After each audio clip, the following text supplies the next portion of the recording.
Now, I'm sure I'm preaching to the choir here today when I say that the Rothschilds are an incredibly wealthy, powerful, and secretive family, and they are consumed by an all-out lust for power and control. Behind the scenes, they have been manipulating our finances and our politics, and with the ability to issue currency that is created out of thin air and then loaned to governments at interest, it is through this process that they manage to emerge on the very top of this pyramidal structure of power. But one thing I don't think very many people are aware of is the fact that this plan has been in the works for not just decades, but in fact centuries, and I am in possession of a document that can help substantiate that claim.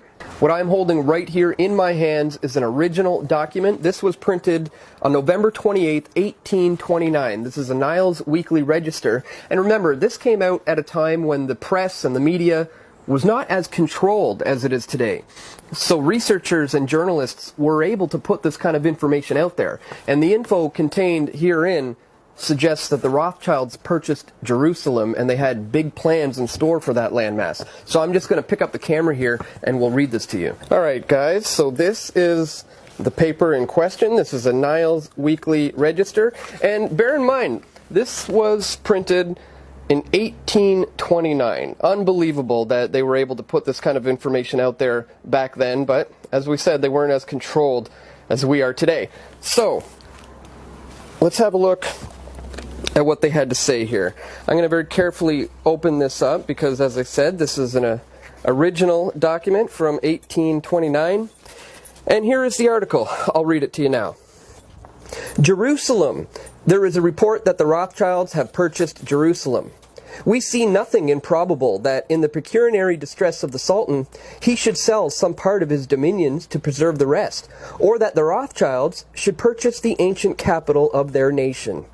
They are wealthy beyond desire, perhaps even avarice, and so situated is quite reasonable to suppose that they may seek something else to gratify their ambitions that shall produce most important effects. If secured in the possession, and which may be brought about by money, they might instantly, as it were, gather a large nation together, soon to become capable of defending itself and having a wonderful influence over the commerce and the conditions of the East, rendering Judea again the place of a deposit of the large portion of the wealth of the ancient world.